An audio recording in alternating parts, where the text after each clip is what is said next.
Karamihan sa atin ay kilala ang halaman na ito. Ito ay madalas na tinatawag na bougainvillea, bugambilya, trinitaria, dania, flor de papel, santa rita at veranilla.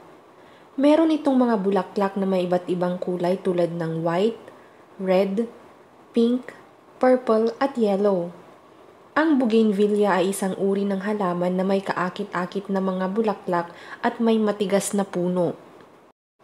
Karaniwan itong makikita sa mga hardin at kung minsan ay ginagawa itong mga palamuti sa dingding at bakod. At alam nyo ba na ang halamang ito ay hindi lamang nagbibigay ng ganda sa ating kapaligiran, kundi pati na din sa ating kalusugan? Ating alamin kung ano nga ba ang magandang dulot nito sa ating kalusugan. Pero bago yan, kung hindi ka pa nakakapag-subscribe sa channel na ito, ay pindutin na ang subscribe button at notification bell para lagi kang updated sa aking mga bagong upload na video.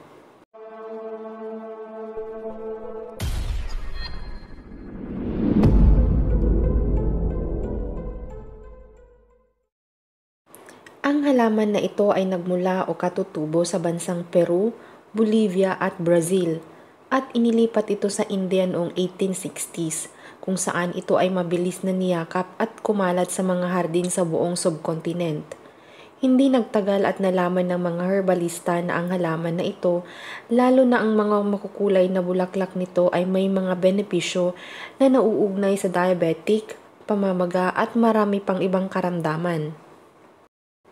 Ang bougainvillea ay nagtataglay ng protein, fat, essential oils, steroids, saponins, terpenoids, anthraquinone, glycosides, phenolic compounds, oxalic acid, flavonoids, beta-cyanine, alkaloids, pinito at tannin.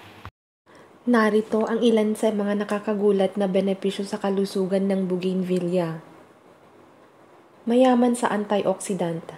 Ang katas ng bulaklak ng bougainvillea ay napakayaman sa mga antioxidant at sa isang pag-aaral na pag-alaman na ito ay kapaki-pakinabang sa pagpatay sa lahat ng uri ng mga free radicals sa katawan. Tumutulong sa pagpatay sa mga bakterya. Ang katas ng dahon ng bougainvillea ay pwedeng panggamot sa pagtatae pati na rin sa ilang iba pang mga gastrointestinal na sakit. Tumutulong sa paggamot sa mga digestive problems. Ang mga kumpaw na taglay ng mga dahon ng bougainvillea ay may nakakapawi at anti-inflammatory effect sa bituka. Nakagagamot din ito ng ilang mga digestive conditions. Tumutulong sa paggamot ng ubo. Ang tsaa mula sa bulaklak ng bougainvillea ay nakakatulong sa pagpapagaling ng ubo. Nakakatulong din ito upang mawala ang sakit sa lalamunan. Tumutulong sa natural na paglilinis ng katawan. Ang bulaklak ng bougainvillea ay kapaki-pakinabang sa paglilinis ng mga organs sa ating katawan, lalo na sa ating atay. Tumutulong din ito sa pag-flush at pag-alis ng iba't ibang mga toxic substances sa ating katawan. Pinaniniwalaan din na ito ay anti-cancer, anti-hepatotoxic, anti-inflammatory, antimicrobial, antioxidant at anti-ulcer. Ang bougainvillea spectabilis ay naglalaman ng pinitol na may epektong tulad ng isang insulin at may potensyal na umunlad bilang isang panggamot para sa diabetes. Ito ay ilan lamang sa marami pang benepisyo na naidudulot ng bougainvillea sa ating katawan. Ang paggawa ng tea mula sa bulaklak at pag-inom nito ay tradisyonal na pamamaraan para malunasan ang sakit sa atay, sakit sa kidney, sipon, kulang sa dugo, ubo, sore throat at pagtatae. Magkuha ka lang ng katamtamang damay ng bulaklak ng bougainvillea at ilaga sa 2 baso ng tubig.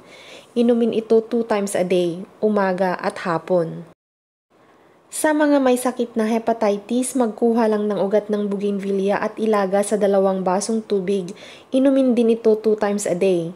Sa may anemic at diabetes, magkuha lang ng dahon nito, hugasan at nguyain, at lunukin ang katas nito.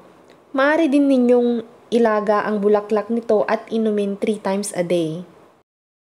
May mga pag-aaral din na ang halamang ito ay may kakayahang maglinis ng dugo at magpababa ng acidity sa katawan.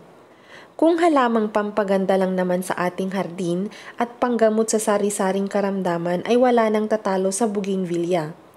Kinikilala din ito ng mga Tsino na pampaswerte dahil sa ang mga bracts nito ay sinisimbolo ang scale o balat ng lucky dragon. Pero nais ko lamang ipaalala na huwag itong gawing substitute o pamalit sa anumang gamot na inireseta ng iyong doktor. Mainam pa rin kumonsulta muna sa mga eksperto. Maraming salamat.